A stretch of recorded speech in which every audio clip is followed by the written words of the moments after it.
This is going to be a homily in two parts. I seem to be doing that a lot lately. First part will be the homily. The second part, I've got some announcements to make, so we'll save that for a little bit later on. Power.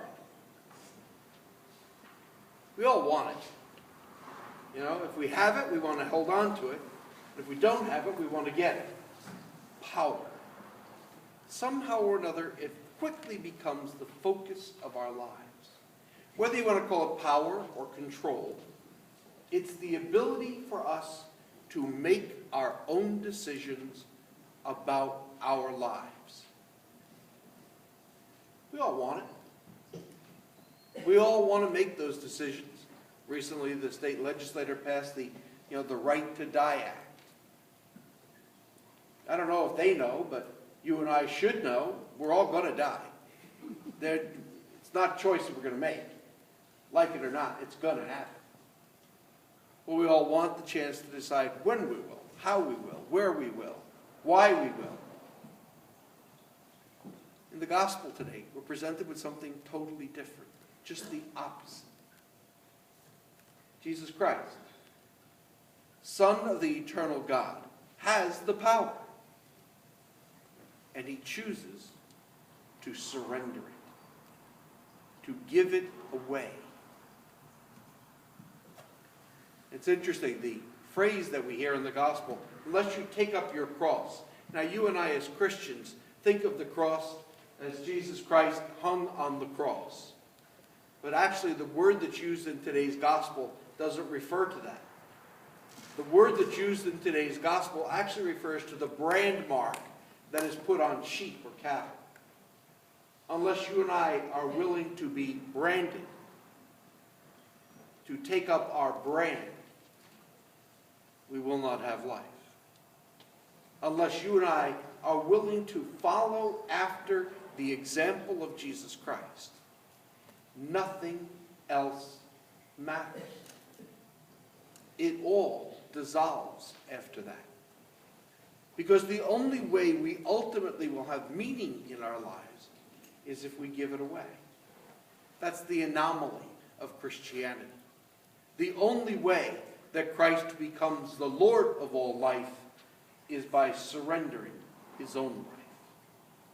The way that you and I take up our brand is by giving away our power.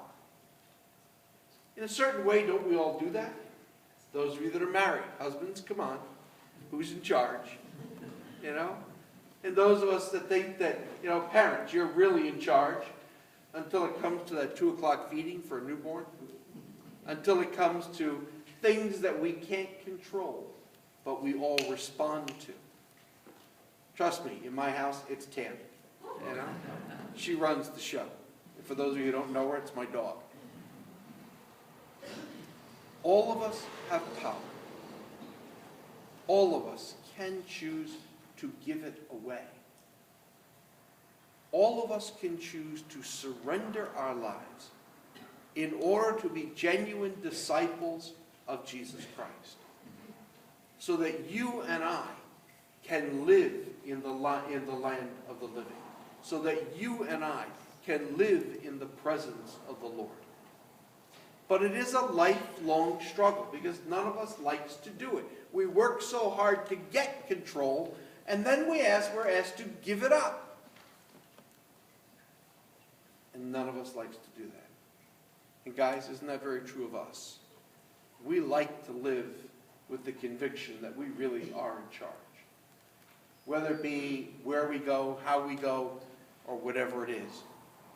We like to be able to believe that we are the ones who are in charge of our lives. And yet in so many ways we're not. And that really is a struggle for us. And yet it is the example of Jesus Christ, who willingly surrendered his own life, not because of himself, but for us.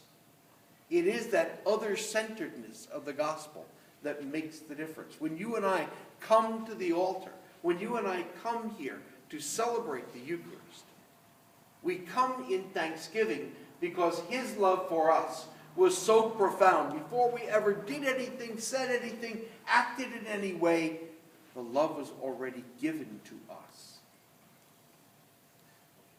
He already surrendered himself for us. And so the response that we give is to surrender ourselves for others.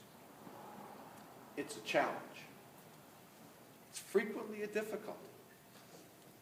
And yet, it is the only answer that makes sense for all eternity. Some announcements.